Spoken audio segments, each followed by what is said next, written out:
ஊருக்காக வாழ்வதா? நமக்காக வாழ்வதா? இந்த கேள்விக்கு முதல்ல என்ன பதில் வரும் அப்படின்றத மறக்காமல் கமெண்ட்டில் சொல்லுங்கள்.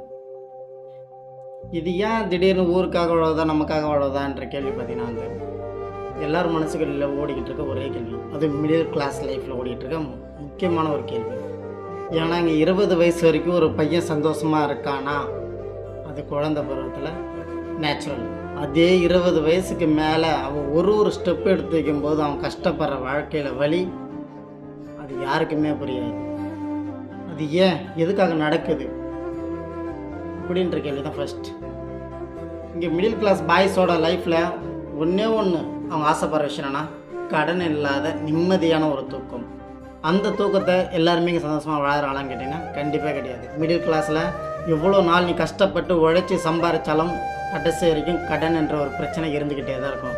லோன்காரன், தண்டல்காரன், வட்டி அப்படின்னு சொல்லிட்டு ஒவ்வொரு ப்ரெஷரில் நைட்டில் நிம்மதியாக தூங்கக்கூட முடியாமல், ஆண் மகன் வெளியே கூட சொல்லி அழவ முடியாமல் கஷ்டப்பட்டு நைட்டில் தினம் வந்து கஷ்டப்படுறான் பாருங்க. அந்த வலி யாருக்குமே புரியாது. மிடில் கிளாஸ் வாழ்க்கையில் அனுபவிக்கிற ஒவ்வொரு ஆண் மகனுக்கும் அந்த வலி என்னன்னு புரியும். சில பேர் படித்து முடிச்சுட்டு வேலையே இல்லாமல் குடும்பத்தில் எப்படியாவது அப்பா அம்மா நிம்மதியாக உட்கார வச்சிட மாட்டோமா, பொண்டாட்டிக்கு ஆசைப்பட்டது எல்லாத்தையும் வாங்கி கொடுத்துட மாட்டோமா அப்படின்னு நினச்சிட்டு ரொம்ப கஷ்டப்பட்டுருக்காங்களே, அந்த பெயின் யாருக்குமே புரியாது. ஃப்யூச்சரில் அவனும் முன்னேறணும்னு ஒரு ஆசை, சொந்தமாக பிஸ்னஸ் பண்ணால் நம்ம வாழ்க்கையில் முன்னேறலான்ட்டு. ஆனால் இங்கே சொந்தமான பிஸ்னஸ் பண்ணாலும் கையில் காசு வேணும். காசு இல்லை, அதனால் நமக்கு தேவைக்கேற்ற மாதிரி பண்ணலாம் அப்படின்னு நினச்சோன்னா அந்த இடத்த சொல்லுவாங்க, இதுன்னா இவ்வளோ கம்மியெல்லாம் பண்ண செட் ஆகாது, கவர்மெண்ட் நல்லா பெரிய கடையாக வைக்கணும்னு சொல்லுவாங்க. அந்த பெரிய கடை வைக்கிறதுக்கு காசு வேணும். அந்த காசு வேணும்னு கேட்டால் எங்கேயாவது ரெடி பண்ணணும் அப்படின்னு சொல்லுவோம். எங்கேயாவது கடனோட வாங்கி நம்ம அதை வைப்போம். அதுக்கு வட்டி கட்டுறதுக்கு ஒரு பக்கம். அடுத்து பார்த்தோன்னா அந்த கடை வச்சுருக்கல, அந்த கடைக்கு வாடகை ஒரு 5000 கிட்டத்தட்ட வரும். அந்த 5000 வாடகை கட்டணும். வட்டிக்கும் வாடகைக்கும் போச்சுன்னா முதல் யார் போடுறது? அதில் வர லாபத்தை எடுத்து குடும்பத்தை எப்படி பார்க்கறது? அப்புறம் எவ்வளோ தான் ஒரு கடைக்கு வியாபாரம் ஓடும்? நீங்களே சொல்லுங்கள். இந்த மாதிரி மிடில் கிளாஸ் லைஃப்பில் ஓவர் திங்கிங்கில் நம்ம ஒரு இதை யோசித்து எதுவுமே பண்ண முடியாமல் கடைசி வரைக்கும் ஓவர் திங்கராக, சேட்னஸாக, லோன்லெஸ்ஸாக உட்காந்துருப்போம். மிடில் கிளாஸ் லைஃப் வாழ்க்கையில் முன்னேறனா ஒரே விஷயத்தை தான் தெரிஞ்சுக்கணும். ஒன்று ஊருக்காக வாழறோமா இல்லை நமக்காக வாழறோமா, இந்த ஒரு தாட்டை ஃபஸ்ட்டு எல்லோரும் உருவாக்கணும். ஊருக்காக வாழறதுனா என்ன, நமக்காக வாழறதுனா என்ன? ஊருக்காக வாழறதுனா நமக்கு தேவையில்லாததையும் அத்தியாவசியமாக தேவைன்னு சொல்லிட்டு வாங்கி வச்சுக்கிறது. புரியல? ஒரு கூரை வீட்டில் வாழ்ந்தாலும் நிம்மதியாக கால் நீட்டி படுத்து தூங்க முடியும். அதே ஒரு மெத்த வீட்டில் வாழ்ந்தாலும் நிம்மதியாக கால் நீட்டி படுத்து தூங்க முடியும். ஆனால் அதுக்கு உள்ள வித்தியாசம், கூரை வீட்டுக்கெல்லாம் தங்கியிருந்தால் பார்க்குறவன் கேவலமாக சொல்லுவான். மெத்த வீட்டில் தங்கியிருந்தால் பார்க்குறான், அட்டே அவனுக்கு என்ன பெரிய வீடு கட்டியிருக்கான், ராஜா மாதிரி வாழ்ந்துட்டுருக்கான் அப்படின்னு வார்த்தை வரும். ஆனால் அது உள்ளுக்குள்ளே கஷ்டப்படுறானே அவனுக்கு மட்டும் தெரியும் அது எவ்வளோ பெரிய பெயின்னுட்டு. ஏன்னா இங்கே மெத்த வீடு கட்டுறவன் எல்லாம் கையில் காசு வச்சு கட்டல, அது மேலே ஹவுஸ் லோன் போடுவான். ஒரு 10 லட்ச ரூபா லோன் எடுத்துகிட்டு அவன் 10 வருஷத்துக்கு கிட்டத்தட்ட கட்டிட்டு வருவான். எதுக்கு?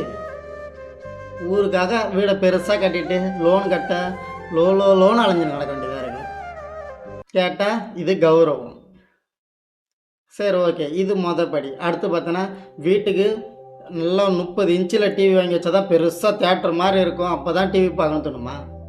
ஏன் அந்த காலத்தில் சின்னதாக ஒரு கலர் டிவி இருந்தது, அது போதாதா?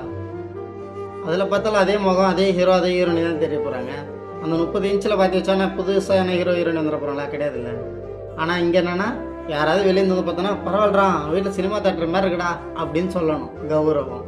இந்த மாதிரி கௌரவத்துக்காக நீ ஒன்று யோசித்து பண்ணால் உன்னோட கடனை அவங்க அடைக்க போகிறானா? கண்டிப்பாக கிடையாது.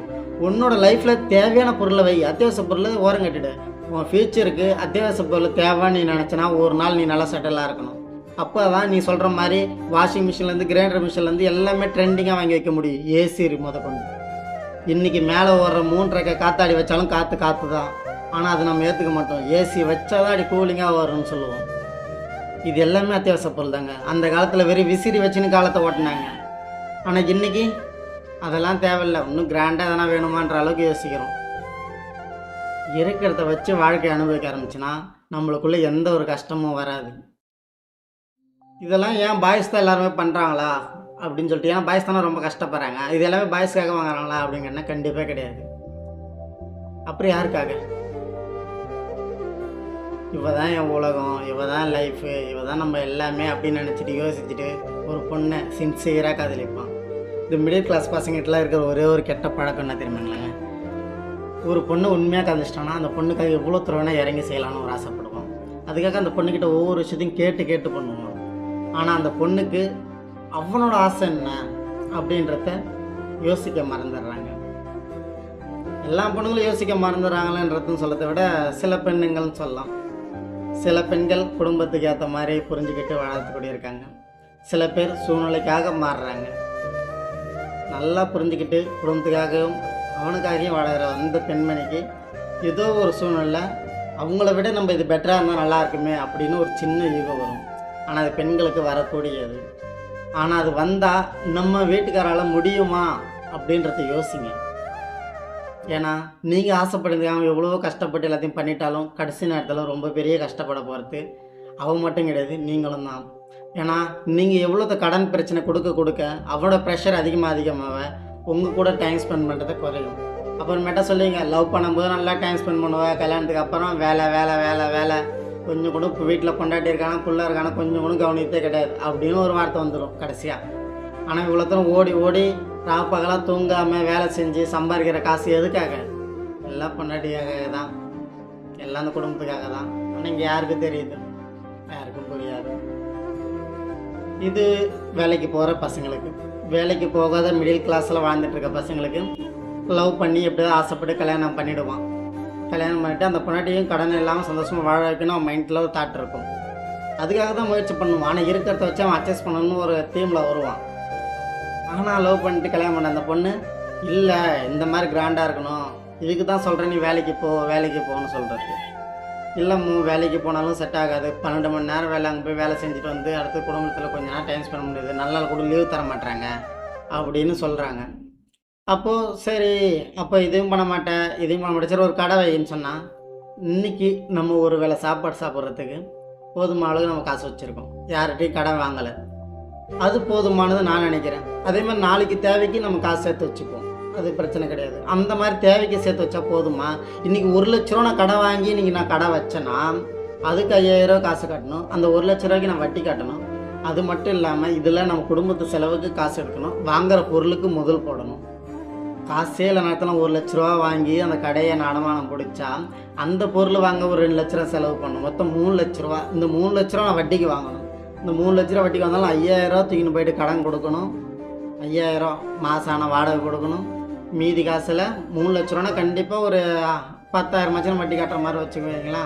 ஏன்னா இப்போ இருக்கிறதெல்லாம் ஸ்பீடுக்கு அந்த வட்டி ஃபயர் வட்டின்னு போக ஆரம்பிச்சிட்டு ஒரு 10,000 நம்ம கொடுக்க வேண்டிய நிலைமைக்கு வரும். அப்போது யோசிச்சு பாருங்கள், அப்புறம் வாங்குற காசு எங்கே போகும்? 5000 இன்ட்டு ஒரு 5000 வச்சாலும் 10,000 நம்ம லாபத்தில் எடுத்துட்டோம்னா மீதி முதலுக்கு தான் போட முடியும். குடும்பத்துக்கு என்னத்த பண்ண முடியும்? இங்கே கூலி வேலைக்கு போகிறவங்க கூட சம்பாரிச்சலாம் போலதுங்க. இங்கே பிஸ்னஸ் பண்ணுறவன் பிஸ்னஸ் பண்ணோம்னா சொந்தமாக கையில் காசு இருக்கணும், காசே இல்லாதவன் பிஸ்னஸே பண்ணக்கூடாது. யோசிச்சு பாருங்க. ரொம்ப சொல்லும்போது மிடில் கிளாஸ் லைஃப்பில் இவ்வளோ பெரிய கஷ்டம் இருக்கான்னு யோசிக்க தோணும். இதெல்லாம் பாய்ஸு ஆனால் கண்ட்ரோல் பண்ணி ஸ்ட்ராங் ஆகிடுவான். இது எப்போ புரியாமல் போகுனா, அந்த பாய்ஸ் லைஃப்பில் ரொம்ப பெரிய கஷ்டம் இருக்குன்னா பெத்த தாயோ பெத்த அப்பனோ இவங்கள யார் எது சொன்னாலும் சரி அவன் பெருசாக எடுத்துக்க மாட்டான். ஆனால் இவங்கள விட நீ தான் என் உசுறு, நீ மட்டும்தான் என் உலகம் அப்படின்னு நினச்சிருக்க அந்த ஒரு பெண்மணி அவனை தப்பாக ஒரு தாட்டில் புரிஞ்சிட்டாங்கன்னு வச்சுக்கான், அவ்வளோதான். பசங்க மனசு உடஞ்சிருங்க. ரொம்ப பாவம் பசங்க, ஒரு குழந்த மாதிரி தான். வெளியே சொல்ல அழுவ முடியாது, ஏன்னா பசங்க அழுதான் இங்கே எல்லாம் கிண்டல் பண்ணுறாங்க. இதே ஒரு பொண்ணுங்க ஃபீலிங்காக ஸ்டேட்டஸ் வச்சுன்னா 100 பேர் சப்போர்ட்டோ என்னாச்சுன்னு கேட்பான். அதே ஒரு பாய்ஸ் சோகமாக இங்கே ஸ்டேட்டஸ் வச்சா செத்துறான்டா நீலாம் என்னடா பண்ண போகிறா அப்படின்னு கமெண்ட் பண்ணுவோம். ஏன்னா இங்கே பாய்ஸு கொடுக்குற ஃபீலிங்ஸ் அவ்வளோதான் மதிப்பு.